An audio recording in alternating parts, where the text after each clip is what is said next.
that being said, I would like to introduce the Rabbi Rabbi Kaykov to give his speech.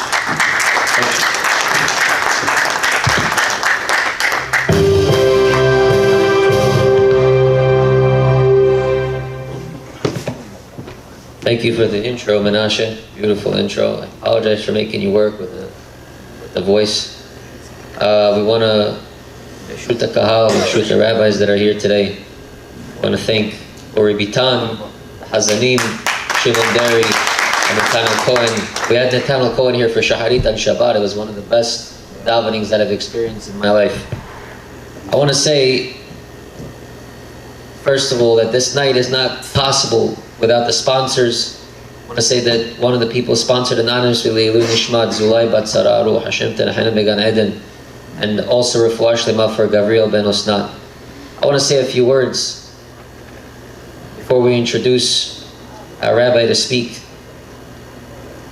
This keilah is a very special keilah. But we're coming to a time, Yom Kippur, that the Mishnah tells us is one of the happiest days of the year. There's a Gemara in Masechet Rosh Hashanah, Daf Yud Zayin Amud Bet. It says over there, Il Maleh Mikrazu, I Efshar Leomra. If this pasuk was not written in the Torah, it will be forbidden for us to say it out of our mouth. Which pasuk? Vayered Hashem be'anan, vayityatzeh imo sham. That Hashem came down in a cloud. How could the Torah tell us Hashem came down? But Hashem is not here already? Hashem's only up there. The going thing is a man in the sky with a white beard looks over the world. This is not how the Jewish people believe. The Jewish people believe Hashem is everywhere. Hashem is everywhere. There is no space that Hashem is not there. So what does it mean? Vayered Hashem be'anan. Hashem came down in the cloud. He came where he wasn't before. Not just that. They gave us the Shlosha Midot Rahamim. And now Hashem has emotions too. Hashem is Rahum, Mehanun.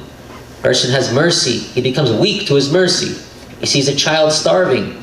His body compels him to feed the child. He feels compelled. Hashem feels compelled. He has mercy on somebody. He's gracious to somebody.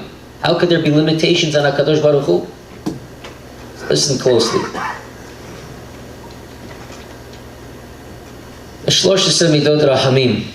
There's two foundations in this. The first one is, there's a midrash that says on Rosh Hashanah is a very tough day of judgment. It's a very tough day of judgment. As a matter of fact, today we turn Rosh Hashanah, it becomes a festival. Rosh Hashanah is a terrifying day. Everything gets written down on Rosh Hashanah. Every minute you spend on this world, every minute it gets judged for. Every second, everything you do in private, there's an eye that sees it, there's a hand that writes it. Every thought that you have, HaKadosh Baruch Hu sees it. Any thoughts of kfirah, has v'shalom, any thoughts of anger towards Hashem, Hashem sees it all. And Rav Simon in the Midrash says, every year that we get a good judgment, it's not because of your ma'asim, ein banu ma'asim. Hashem saves us every single year from this harsh deen, because of Nes. It's a miracle. It's brought down in the Torah. The Torah brings this midrash now. It's a Nes. It's a miracle every year that we survive judgment. There's not one person in this world that could say, I am so confident this year my judgment's going to be good. But let's say a person, Has v'Shalom, on Rosh Hashanah had a judgment written that was not so in his favor. What happens? The Gemara tells us in Rosh Hashanah, Daf Yud Zayin Amud Bet, if you say Shlosh Esrei Midot Rahamim, the 13 attributes of mercy, this is the key, the secret, that it invokes the power of forgiveness within HaKadosh Baruch Hu, and He's Mohel V'Soleach. Hashem forgives all of your avirot. When you're coming to Slichot tonight, although we have the best Hazanim in the house, we're not here to sing songs. It's not folk music. We're here to use the music to invoke regesh, feeling, while you say those Shlosh Midot Rahamim, while you say those 13 attributes of mercy. And secondly, what does it mean that Il Maleh Mikrazu, if not for this pasuk in the Torah, we would not be allowed to say it? We're not allowed to be mitgashem Hashem. You can't say Hashem has a body, Hashem has an arm, Hashem has an eye. It's not allowed. So what does it mean Hashem came down? It's like the Rambam says, L'saber et ha'ozen. Hashem wants to let you know, I'm coming down to forgive you. I'm going out of my way to forgive you. That's what it means, Vayered Hashem be'anan. I'm coming down out of my way to forgive you. Could you imagine if you rent an apartment in the city, pay $10,000, $15,000 a month for an apartment, and something breaks in the apartment? The landlord's not going to come to fix your air conditioner.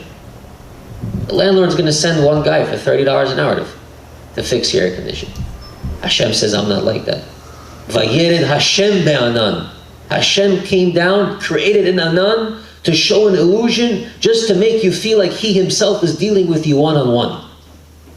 That's what slichot is. Slichot is Hashem is letting you know, I'm dealing with you one-on-one. You have a relationship with Hashem. One of the things, of all the 13 attributes of mercy, which one do you think is the most powerful? In my opinion, one of them is noseh avon. What does it mean Hashem is noseh avon? Hashem, noseh means what? Noseh means to carry. Avon means a sin. Carry your iniquity. And Hashem carries your sin. There's a very holy rabbi. His name was the Ramak, short, Rabbi Moshe Cordovero. One of his most famous Sfarim and Musar is called Sefer Tomer Devora. So he says over there, what does Noseh Avon mean?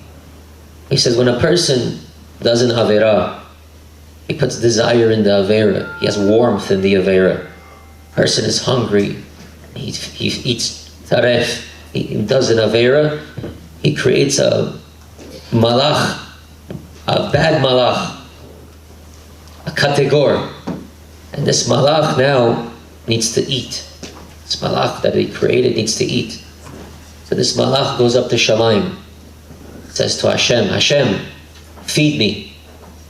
I need to eat. Everything needs shefa. Even malachim need shefa. The malach comes to Hashem. Hashem says, who made you? I didn't make you. He says, what do you mean? You're zanum farnes, the whole world. Feed me. And the Ramak says at that point, HaKadosh Baruch Hu has a choice to make. He could say to this malach, go to the one that created you and take his shefa. And this malach will come down to the person that ate the taref, cut his pipe of shefa, take it and plug it into himself. And the malach now will be yonek, the shefa min hashamayim, and it will grow this malach ra into a bad category against this person, and chas v'shalom can create travesty in the world. But that's not what Hashem does. Hashem is noseh avon. Hashem carries the sin. He takes this malach. No. Leave the sinner alone. Don't take his shefa. He takes the malach, puts him on the side, and he feeds this malach until the person repents, until the person does teshuvah. That's what it means, noseh avon. So Hashem is telling us what? Hashem is telling you, I'm coming down, and I want to show you personally that I'm coming down, and I'm giving you the key to invoke my mercy. I'm giving you the key to invoke my emotions. There is no emotions in Hashem. It's all kiviyachol. But we have to know that the whole purpose of slichot is that you should have a one-on-one relationship with Hashem. Without further ado, the Hazanim that we have here today, it's interesting that the Sfaradim, so much so, they respect slichot. They bring the best musicians, the best Hazanim. Same Gemara in Masechet Rosh Hashanah says that when Hashem revealed the Shlosh Esrei Midot Rahamim to Moshe, how was he dressed up like? Kiviyachol? Like a Shliach Tzibur, like a Hazan. Like a Hazan. Because it's in the power of the Hazanim. Rabbi Shimon Deri, Rabbi Netanel Cohen, it's in the power of these Hazanim tonight to invoke these feelings within us. So without further ado, I want to bring up Harav Yaakov Mizrahi, who personally influences me very much as well. We all know the incredible work that he's done being Mikar of people. Please, Rabbi, come up and inspire us tonight.